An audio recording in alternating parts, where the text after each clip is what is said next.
Hello students, मैं महेश पौरवाल एक बार फिर से आपका यूट्यूब चैनल में मैथपुर परिवार में आप सभी का स्वागत करता हूं। स्टूडेंट्स, हमने किया था उत्सर्जन तंत्र स्टार्ट कल। उत्सर्जन तंत्र हमने देखे थे, जो हमारा प्रमुख उत्सर्जित तंत्र कौन सा होता है, उत्सर्जन कौन सा होता है, किडनी।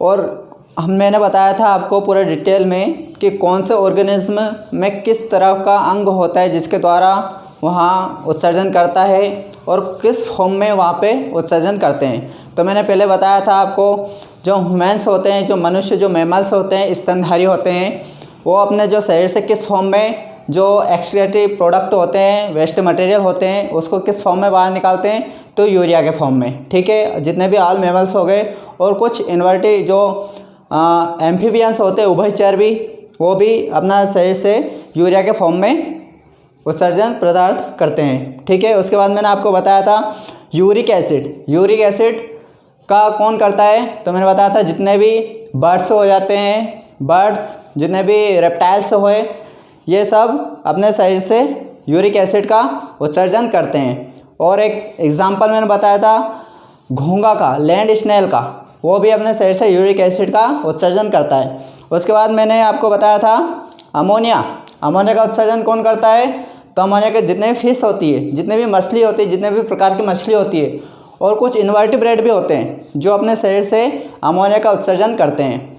जो अमोनिया का उत्सर्जन करते हैं वो ऑर्गेनिज्म क्या कहलाते हैं, अमोनोटेलिक। और जो ऑर्गेनिज्म अपने शरीर से यूरिया के फॉर्म में उत्सर्जन करते हैं वो क्या कहलाते हैं, यूरियोटेरिक। और यूरिक एसिड का उत्सर्जन करने वाले यूरिकोटेलिक। ये हमने कंप्लीट कर लिया था। ठीक है, उसके बाद मैंने बताया था कि अनेक ऑर्गेनिज्म में अलग अलग प्रकार के जो फंक्शन, अलग अलग कार्य करता है।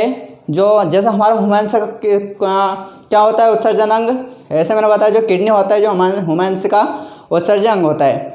जो प्लेटिहेल्मिन्थेस का मैंने बताया था आपको ज्वाला कोशिकाएँ।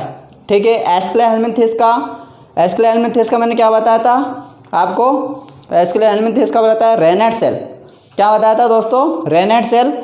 ठीक है, उसके बाद एनिलिडा, जो एनिलिडा किससे अपना उत्सर्जन करता है, तो वह करता है नेफ्रिडिया के द्वारा। ठीक है, और जो हमारे अर्थवों में जो केचुआ है, वो किसके द्वारा हमारा उसका उत्सर्जन करता है, तो क्लोरागोगन कोशिकाएं द्वारा वो अपना उत्सर्जन करता है। ये हमने कल कंप्लीट कर लिए थे। ठीक है, आज हम देखते हैं फंक्शंस ऑफ किडनी के हमारे शरीर में क्या कार्य है। ठीक है, तो आइए करते हैं किडनी के कार्य।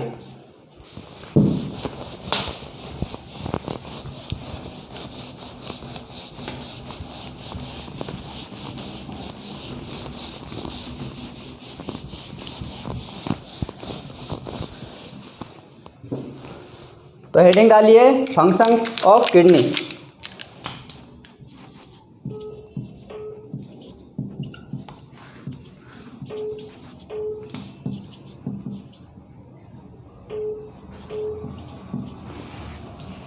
फंक्शंस ऑफ किडनी मतलब वृक्क के कार्य जिसको हिंदी में बोला जाता है। वृक्क के कार्य हमारे शरीर में कौन कौन से होते हैं। जो नाइट्रोजिनस वेस्ट मटेरियल है उनको हमारे शरीर से बाहर निकालते हैं। ये मैंने बताया था आपको वहाँ पे कि किस फॉर्म में निकालते हैं, यूरिया, यूरिक एसिड और अमोनिया के फॉर्म में हमारे शरीर से वेस्ट मटेरियल को बाहर करता है। ठीक है, वृक्क का यहाँ पे एक मेन कैरेक्टर हो जाता है, ये हमारे शरीर का प्रमुख उत्सर्जी अंग है। ये मैंने आपको कल भी बताया था। ठीक है, हमारे शरीर का प्रमुख उत्सर्जी अंग है ये, प्रमुख उत्सर्जी अंग। ठीक है, ये हमारे शरीर का प्रमुख उत्सर्जी अंग है। ठीक है, जो हमारे और किस कार्य करता है, जो हमारे शरीर में जो वाटर है, जो वाटर का पीएच है उसका बैलेंस बनाए रखता है हमारे शरीर में। जो वाटर का जो पीएच है उसको बैलेंस, उसको संतुलित बनाए रखने का कार्य भी कौन करता है, वृक्क करता है। ठीक है दोस्तों, कौन करता है, वृक्क करता है। ठीक है, यह हमारी एक और वर्क है इसका, जो हमारा इंटरनल बॉडी का टेम्परेचर है, जो हमारा आंतरिक तापमान है, इंटरनल बॉडी का टेम्परेचर लिखिए, इंटरनल बॉडी का टेम्परेचर।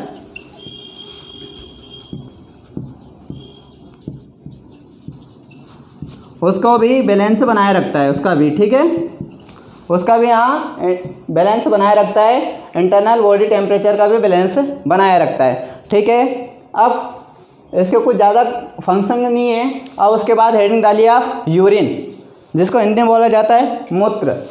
ठीक है, हेडिंग डालिए आप मूत्र, यूरिन।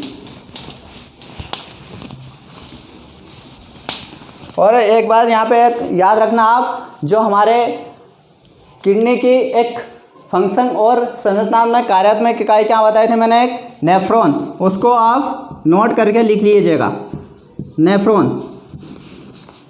यहाँ किडनी की संरचनात्मक और कार्यात्मक इकाई कौन है, नेफ्रॉन। यहाँ से क्वेश्चन एग्जाम में बना है। ठीक है, अब हेडिंग डालिए आप यूरिन।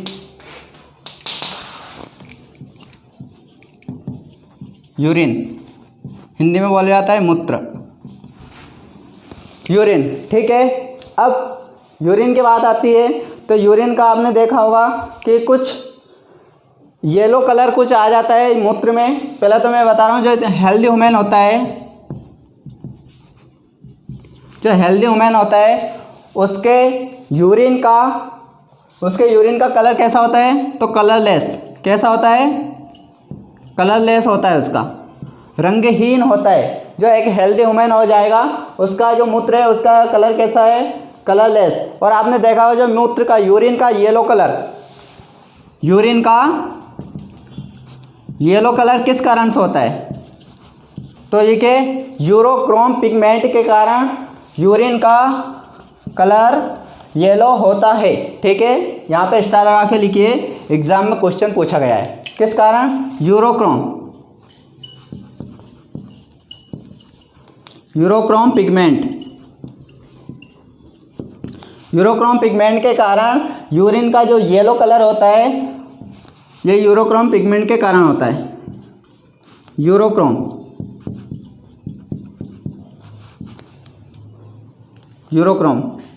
ठीक है, यूरोक्रोम पिगमेंट के कारण यूरिन का रंग येलो होता है। ठीक है, उसके बाद लिखिए किसका रीज़न क्या है, जो येलो कलर होता है हमारे जो यूरिन का, इसका रीज़न क्या होता है, जो जब हीमोग्लोबिन का ब्रेकडाउन होता है, जब हीमोग्लोबिन का टूटता है, जब हीमोग्लोबिन टूटता है, जब इसका ब्रेकडाउन होता है, क्या होता है, जब इसका ब्रेकडाउन होता है, इस कारण यूरिन का येलो कलर होता है। ठीक है, इस कारण जो यूरिन का येलो कलर होता है। ठीक है, अब यूरिन में कौन कौन से लवण पाए जाते हैं, कौन कौन से लवण पाए जाते हैं, तो उसके ऊपर चर्चा करेंगे हम। यूरिन में कौन कौन से लवण पाए जाएंगे, एग्जाम में पूछा जाता है। ठीक है, तो सबसे पहले लिखे urea plus ammonia, urea, ammonia and कुछ यहाँ पे एमिनो एसिड भी होते हैं, एमाइनो एसिड भी यहाँ पे प्रेजेंट होते हैं, एमाइनो एसिड एंड ह्यूपेरिक, क्या है, ह्यूपेरिक एसिड भी होता है, ह्यूपेरिक एसिड भी यहाँ पे प्रेजेंट होता है।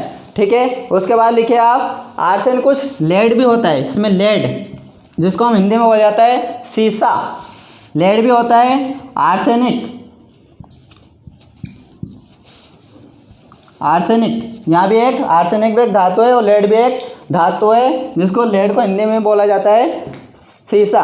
और हाइपोक्सिक एसिड भी, ये तो एसिड है, and amino acid, ammonia and urea urine में पाए जाते हैं। ठीक है, यहाँ से याद रखिए, एग्जाम में दे देगा निम्न में से कौन सा यूरिन में कौन सा पिगमेंट नहीं पाया जाता, कौन सा लवण नहीं पाया जाता, तो हमको ऑप्शन में दे देंगे और यहाँ से हमको करना रहेगा। ठीक है, आया समय यहाँ तक आपको।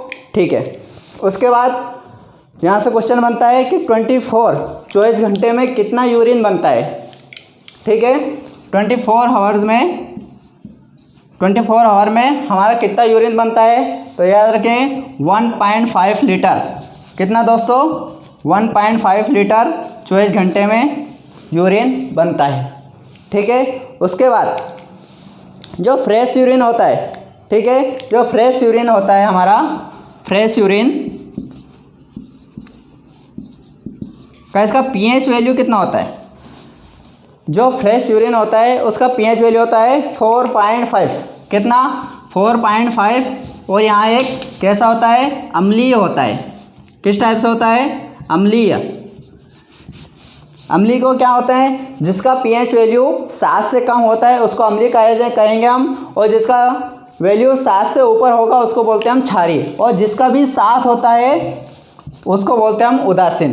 क्या बोलते हैं दोस्तों? उदासीन। ठीक है। उसके बाद एक मोस्ट चीज़ लिखे यहाँ पे, जो इसकी डेंसिटी होता है, जो इसका घनत्व होता है वह वाटर से ज़्यादा होता है। ठीक है। इसकी जो डेंसिटी होती है, डेंसिटी वाटर से ज़्यादा होती है। ठीक है। जो इसकी डेंसिटी होती है वाटर से ज़्यादा होती है यूरिन की। ठीक है। अब आपने देखा होगा जब हम पब्लिक टॉयलेट जाते हैं, आप तो जाते होंगे और आपका मन भी करता है वहाँ पे जाने का, आपको दौड़ दौड़ के उसके पास जाते होंगे ना, पब्लिक टॉयलेट के पास में। हाँ ठीक है। तो जब हम पब्लिक टॉयलेट के पास जाते हैं तो आपको एक अच्छी सी स्मेल आती होगी वहाँ से, है ना? अच्छी सी स्मेल आती होगी? नहीं, बैड स्मेल आती है। ठीक है। वहाँ से एक स्मेल आती है अजीब तरह की। वह किस कारण से आती है? ठीक है। किस कारण से आती है वहाँ पे हमारी जो स्मेल आती है? तो मैंने बताया जैसे हमारे जो यूरिन होते हैं, यूरिन में क्या क्या प्रेजेंट रहता है? यूरिन में क्या क्या? Urea, salt, carbohydrates, protein and hormones, कुछ ये लवण इसमें प्रेजेंट होते हैं। ठीक है। क्या क्या प्रेजेंट होते हैं यूरिन में? ये नोट नहीं करना, मैं आपको बता रहा हूँ कि यूरिन में कौन कौन क्या क्या प्रेजेंट होते हैं। तो कुछ हार्मोन भी प्रेजेंट होते हैं यहाँ पे, कुछ कार्बोहाइड्रेट्स भी, कुछ प्रोटीन भी यहाँ पे प्रेजेंट होते हैं। ठीक है। कुछ प्रोटीन भी यहाँ पे प्रेजेंट होते हैं इस जिसमें ये कंटेंट पाए जाते हैं हमारी यूरिन में। उनसे वहाँ पे हम जाते हैं जब फ्रेश यूरिन वहाँ पे पास करते हैं। कहाँ पे? पब्लिक टॉयलेट में जब हम फ्रेश यूरिन पास करते हैं तो उसमें एक कंटेंट होते हैं, बट वहाँ पे कुछ बहुत सारे बैक्टीरिया प्रेजेंट होते हैं वहाँ पे पब्लिक टॉयलेट में। जो बैक्टीरिया होते हैं वो हार्मोन्स जो ये कंटेंट है इनसे सबसे क्रिया कर लेता है। क्या कर लेता है? क्रिया। और इनको सबको अमोनिया में कन्वर्ट कर देता है। किस में कन्वर्ट कर देता है? अमोनिया में। तो क्या है यहाँ से कि अमोनिया के कारण ही वहाँ पे पब्लिक टॉयलेट में जो हमको स्मेल आती है वो अमोनिया के कारण ही आती है। ठीक है। किस कारण से आती है? अमोनिया के कारण। ठीक है। ठीक है। उसके बाद आप लिखिए जो हमारा एक्सक्रीटरी सिस्टम में कौन कौन से हार्मोन्स, प्रोटीन्स भाग लेते हैं। जो हमारे एक्सक्रीटरी सिस्टम है उसमें कौन कौन से हार्मोन्स जो भाग लेते हैं, जो सहायक करते हैं एक्सक्रीटरी सिस्टम में, उत्सर्जन तंत्र में, उसमें कौन कौन से हार्मोन्स भाग लेते हैं वो यहाँ पे नोट लिख करिए आप। तो सबसे पहले लिखिए वैसोप्रेसिन। नंबर 1 पे लिखिए वैसोप्रेसिन। कौन सा? वैसोप्रेसिन। वैसोप्रेसिन को हिंदी में भी वैसोप्रेसिन ही लिखा जाएगा। ठीक है। यहाँ भी हमारा उत्सर्जन तंत्र है, एक्सक्रीटरी सिस्टम है, उसमें यहाँ पे ये सहायक होता है वैसोप्रेसिन हार्मोन। ठीक है। ये कहाँ से स्रावित होता है, कहाँ से सिक्रेट होता है? तो हमारा पिट्यूटरी ग्लैंड से, पीयूष ग्रंथि से यहाँ सिक्रेट होता है। यहाँ से एग्जाम में इस टाइप का क्वेश्चन बनता है, जो वैसोप्रेसिन हार्मोन है जो उत्सर्जन में जो सहायक होता है वह किस ग्रंथि से स्रावित होता है? तो यहाँ लिखिए यहाँ पिट्यूटरी ग्लैंड से। किस ग्रंथि से? पिट्यूटरी ग्लैंड से, जिसको हिंदी में बोला जाता है पीयूष ग्रंथि। पीयूष ग्रंथि। ठीक है। जिसको बोला जाता है पीयूष ग्रंथि। जो वैसोप्रेसिन हार्मोन है पिट्यूटरी ग्लैंड से स्रावित होता है, जिसको हिंदी में बोला जाता है पीयूष ग्रंथि। ठीक है। सेकंड नंबर पे लिखिए आप वैसोप्रेसिन के बाद एंटी डायूरेटिक हार्मोन। क्या लिखेंगे? एंटी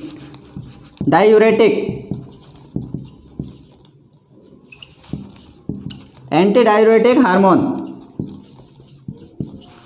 इसको हिंदी में भी एंटी डायूरेटिक हार्मोन ही लिखा जाएगा, इसका अलग से कुछ नाम नहीं है, ठीक है। नहीं तो आप सोच रहे होंगे कि सर पूरे इंग्लिश में पढ़ा रहे हो आप, तो हिंदी में कुछ पढ़ा दो, हिंदी में कुछ पढ़ा दो। हिंदी में है ही नहीं तो मैं क्या पढ़ाऊँगा, यही नाम है जो एग्ज़ाम में इन्हीं नामों से एग्ज़ाम में हमसे पूछा जाता है, ठीक है। इनका कुछ हिंदी में अलग से नाम होता तो मुझे क्या बताने में कोई प्रॉब्लम थोड़ी ना होती आपको, ठीक है। एंटी डायूरेटिक हार्मोन यहाँ भी किस ग्रंथि से, यहाँ इसका कार्य क्या है, इसका जो हमारा एंटी डायूरेटिक हार्मोन है इसका कार्य क्या है, यह मूत्र की मात्रा को कम करता है। क्या करता है, जो हमारे यूरिन है, जो यूरिन में मूत्र की मात्रा को कम करता है, ठीक है।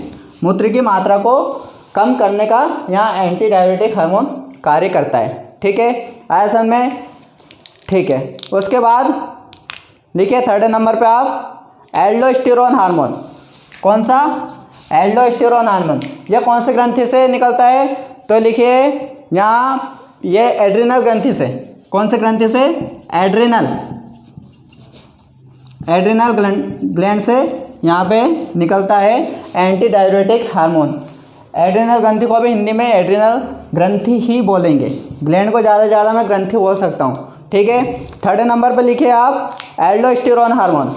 कौन सा, एल्डोस्टेरोल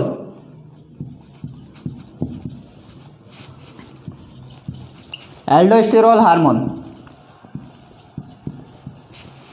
मैं आपको वहीं पढ़ा रहा हूँ जहाँ से एग्जामिनर एग्ज़ाम में क्वेश्चन पूछता है, और ये क्वेश्चन बने हुए हैं एग्ज़ाम में, इसलिए मैं आपको जितना भी हो सके, जितना भी मटेरियल मेरे पास है पूरा आपको प्रोवाइड करने का कोशिश करूँगा।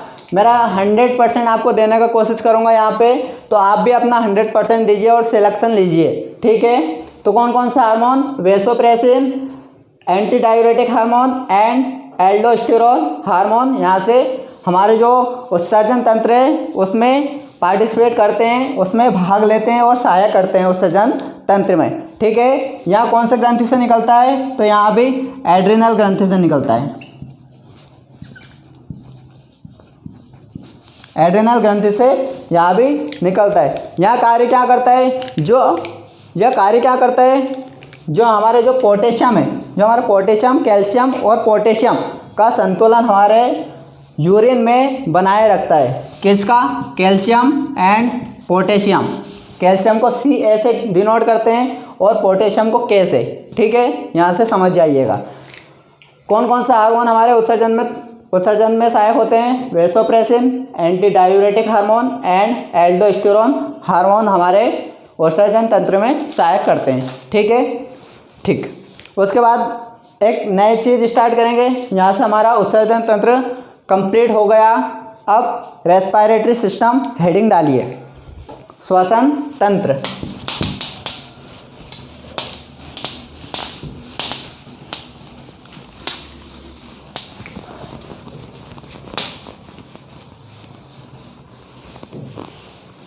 आपको समझ में तो आ रहा ना कि मैं ऐसे ही पढ़ाते जा रहा हूँ, आप पढ़ते जा रहे हो।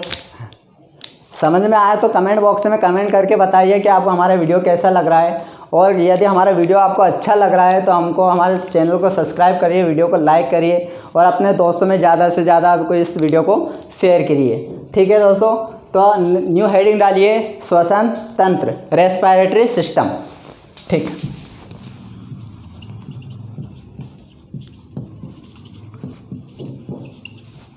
रेस्पिरेटरी सिस्टम हिंदी में बोला जाता है इसको श्वसन तंत्र। इसके हम पहले भी हमारे जो पहले जो क्लास हो चुकी है हमारी, उसमें इसके बारे में हम चर्चा कर चुके हैं, श्वसन तंत्र क्या होता है। इसके फिर भी मैं आपको यहाँ बता देता हूँ डिटेल में श्वसन तंत्र क्या होता है, यहाँ किस टाइप की एक प्रोसेस है। तो मैंने बताया था आपको पहले भी, यहाँ एक कैटाबोलिज्म प्रोसेस है। किस टाइप की,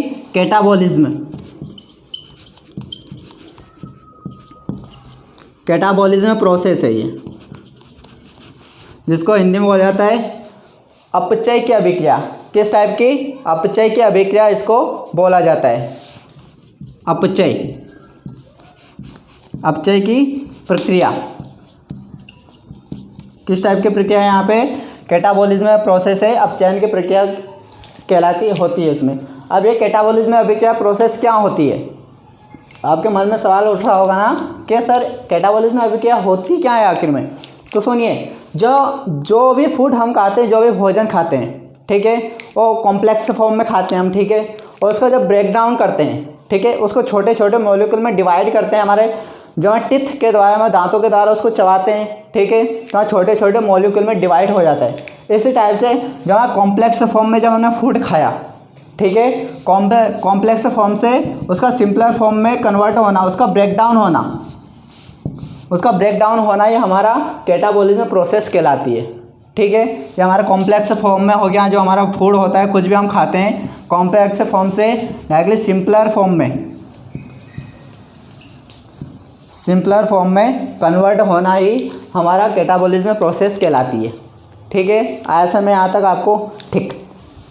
उसके बाद लिखिए, जब फूड है ये हमारा कंप्लीट हो गया, उसके बाद जो ग्लूकोज है, जो हमारे यहाँ पे एक फैक्ट लिखिए दूसरा आप, जो हमारा ग्लूकोज है उसको हमारे शरीर का क्या कहलाता है, हमारा जो ग्लूकोज है उसको हमारे शरीर का कोशिकीय ईंधन कहलाता है, सेल्यूलर फ्यूल कहलाता है। हमारा जो ग्लूकोज होता है उसकी हमारे शरीर में बहुत अहम भूमिका होती है। जब हम श्वसन करते हैं, जो हमारा श्वसन, जो ऑक्सीजन हमारे शरीर के अंदर जाती है, तो ग्लूकोज से क्रिया करके ऑक्सी हीमोग्लोबिन बनाती है, जो पूरे ब्लड में जाता है। मैं आपको बताया था वहाँ पे भी, जो हमारे शरीर में कौन सा ब्लड फ्लो होता है, ऑक्सीजन युक्त हमारे शरीर में ब्लड फ्लो होता है, जिसमें ऑक्सीजन युक्त होते हैं, जो कौन ले जाता है यहाँ से वहाँ तक, पूरा जो हीमोग्लोबिन होता है वहाँ पूरी प्रोसेस को कंप्लीट करता है, ठीक है।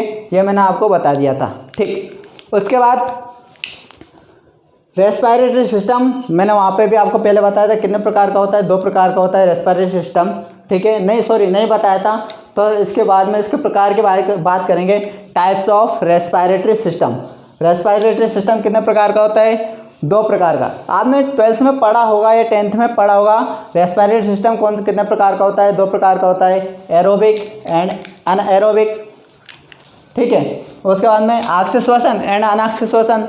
ऑक्सीजन श्वसन क्या होता है हमारा, ऑक्सी उसके नाम में छुपा हुआ है। ऑक्सीजन श्वसन क्या होता है, ऑक्सीजन श्वसन मतलब होता है ऑक्सीजन की उपस्थिति में होना, ऑक्सीजन श्वसन कहलाता है हमारा, ठीक है। और अनऑक्सीजन श्वसन क्या होता है, जिसमें ऑक्सीजन की उपस्थिति में हो जाती है वो प्रोसेस, उसको ऑक्सीजन की आवश्यकता नहीं होती, ठीक है, उसको बोलेंगे हम अनऑक्सीजन श्वसन, अनएरोबिक, ठीक है। उसके बारे में यहाँ पे चर्चा करेंगे हम। तो यहाँ पे हेडिंग डालिए आप, types of respiratory system. Types of respiration.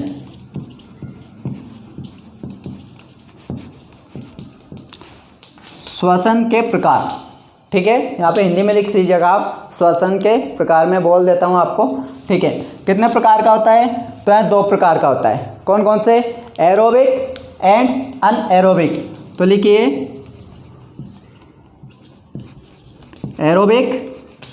Aerobic respiration and anaerobic. कौन सा, अनएरोबिक, एरोबिक एंड अनएरोबिक। आपको मालूम तो पड़ा ना मैं क्या लिख रहा हूँ, पता चले मैं ऐसे लिख रहा हूँ, तो मैं थोड़ा अच्छा से लिख देता हूँ, ठीक है, ठीक। Aerobic and anaerobic. Aerobic and anaerobic 2 प्रकार के होते हैं। इसको हिंदी में बोला जाता है ऑक्सीजन श्वसन, ऑक्सीजन श्वसन एंड अनऑक्सीजन श्वसन।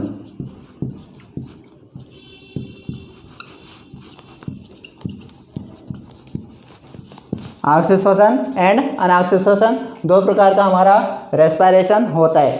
ऑक्सीजन श्वसन क्या होता है, ये हमारे ऑक्सीजन की उपस्थिति में होता है, उसको हम ऑक्सीजन श्वसन कहते हैं। जो ऑक्सीजन की अनुपस्थिति में होता है उसको अनऑक्सीजन श्वसन कहते हैं, ठीक है। ये होता है हमारा, ठीक। अब हम बात करेंगे सबसे पहले अनऑक्सीजन श्वसन के बारे में, ठीक है। सबसे पहले हम बात करेंगे अनऑक्सीजन श्वसन के बारे में कि अनऑक्सीजन श्वसन कहाँ पर देखने को हमको मिलता है, कहाँ कौन से किस में यहाँ प्रक्रिया संपन्न होती है, किस में अनऑक्सीजन श्वसन की प्रक्रिया होती है, ठीक है। तो सबसे पहले लिखिए जंतुओं की पेशियों में, किस में, सबसे पहले लिखिए यहाँ पे एग्ज़ाम में पूछा गया, एग्ज़ाम में क्वेश्चन बना, इसलिए मैं यहाँ पे आपको पूरा डिटेल में यहाँ पे पढ़ाऊंगा अनाक्षर श्वसन क्या होता है, ठीक है। यहाँ से एग्जामिनर ने क्वेश्चन बनाया हुआ है कि अब यहाँ से मैंने बताया जैसे जंतुओं की पेशियों में, ठीक है। अब यहाँ से क्वेश्चन किस टाइप से पूछेगा कि जंतुओं के पेशियों में किस प्रकार का श्वसन पाया जाता है, ठीक है। तो हमारा कौन सा श्वसन पाया जाता है, अनाक्षर श्वसन, जो ऑक्सीजन की अनुपस्थिति में होता है, ठीक है, उसको हम अनाक्षर श्वसन कहते हैं। तो पहला हेडिंग लिखिए, पहला नंबर लिखिए जंतुओं की पेशियों में,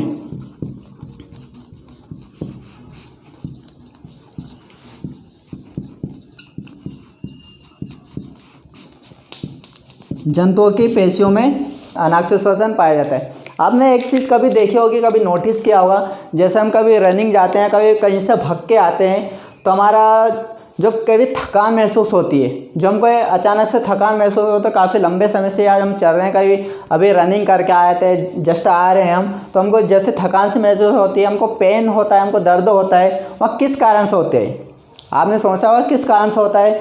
जो हमारा पायरुविक एसिड है, जो हमारा पायरुविक एसिड है वो लैक्टिक एसिड में कन्वर्ट हो जाता है, ठीक है। और लैक्टिक एसिड का जमाव स्टार्ट हो जाता है, उसका जमना स्टार्ट हो जाता है हमारा लैक्टिक एसिड का। तो यहाँ पे लिखिए जो हमारा पायरुविक एसिड है, पायरुविक एसिड है, वहाँ लैक्टिक एसिड में, कौन से एसिड में, लैक्टिक एसिड में कन्वर्ट हो जाता है, और यहाँ इसका जमाव स्टार्ट हो जाता है, जिसके कारण हमको थकान महसूस होती है, ठीक है, ठीक। उसके बाद कहाँ पे देखने को मिलता है, सूक्ष्म जीवों में, कहाँ पे, सूक्ष्म जीवों में यहाँ पे देखने को मिलता है। तो सेकंड नंबर पे लिखिए सूक्ष्म जीवों में,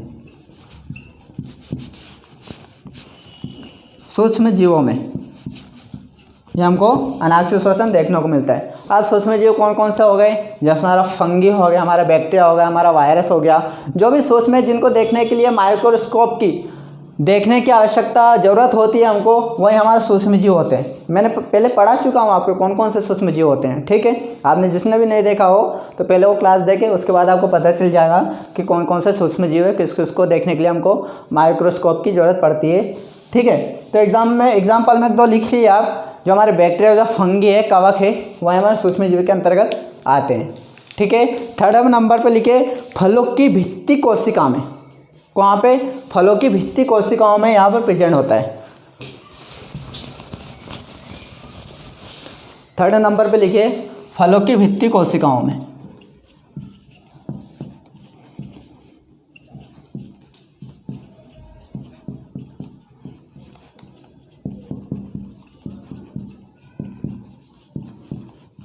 फलों की भित्ति कोशिकाओं में भी कौन सा श्वसन पाया जाता है, अनऑक्सी श्वसन, अनएरोबिक रेस्पिरेशन, हमारे श्वसन जो हमारे फलों की भित्ति कोशिकाओं में भी पाया जाता है, ठीक है। फिर फोर्थ नंबर पे लिखिए बीजों की विश्राम अवस्था में भी हमारा जो अनाक्षी श्वसन पाया जाता है, कौन सी, बीजों की विश्राम अवस्था में।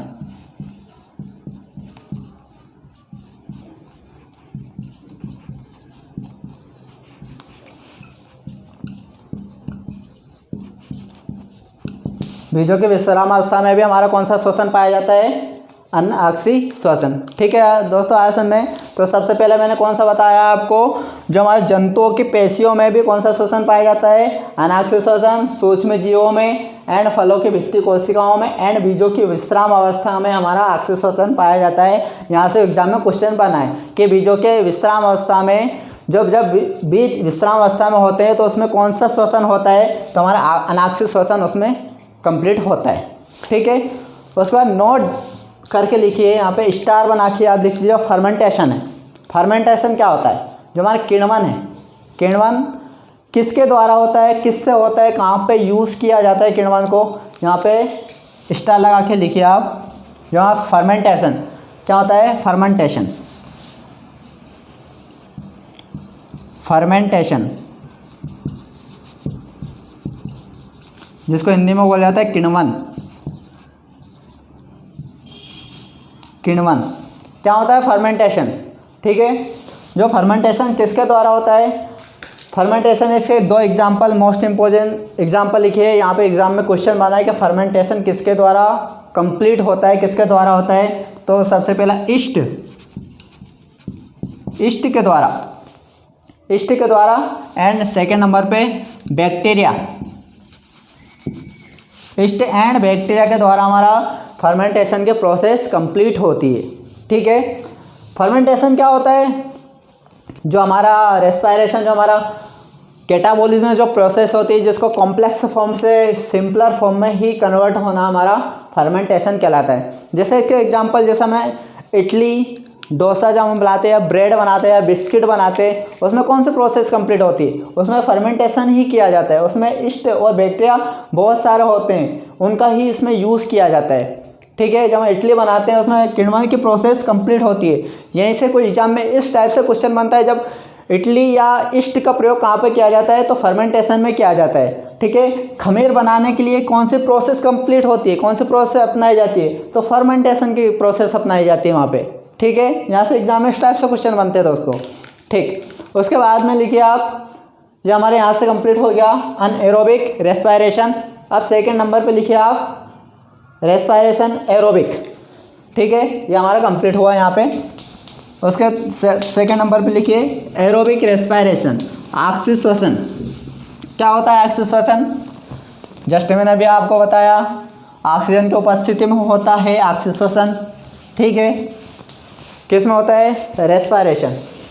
टाइप्स ऑफ रेस्पायरेशन हम पढ़ रहे थे, जिसमें अनएरोबिक हमने कंप्लीट कर लिया था। अब सेकेंड नंबर पे लिखिए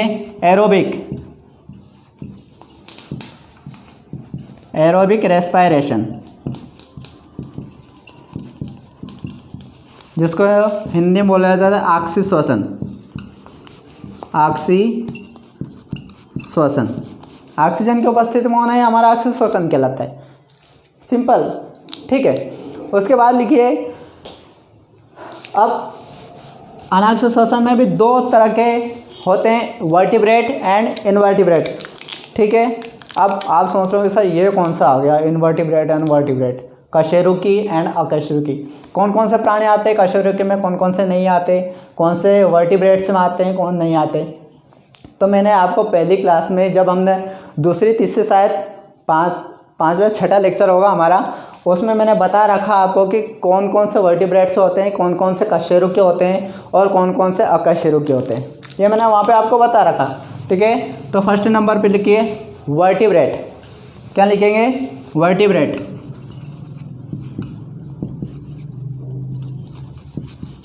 वर्टिब्रेट एंड सेकेंड नंबर पे इनवर्टिब्रेट।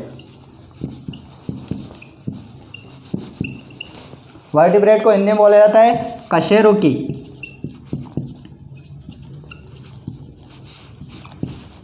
इनवर्टिब्रेट को अकशेरुकी बोला जाता है।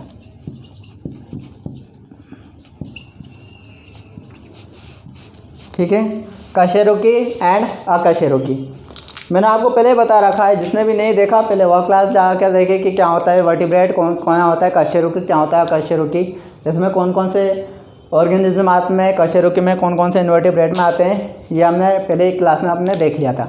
ठीक है, तो दोस्तों करते हैं आज की क्लास यहीं पे कंप्लीट, टाइम हो गया है। तो यदि आपको हमारा वीडियो अच्छा लग रहा हो तो हमारे वीडियो को लाइक करें, कमेंट करके बताएं कि हमारा वीडियो कैसा लग रहा है आपको। और जो भी स्टूडेंट्स हमारे चैनल पे नया है तो चैनल को सब्सक्राइब करें। हम आपके लिए ऐसे ही अच्छी से अच्छी वीडियो आपके लिए प्रोवाइड करते रहेंगे। ठीक है, तो करते हैं यहीं पे आज की class complete. Thank you for watching.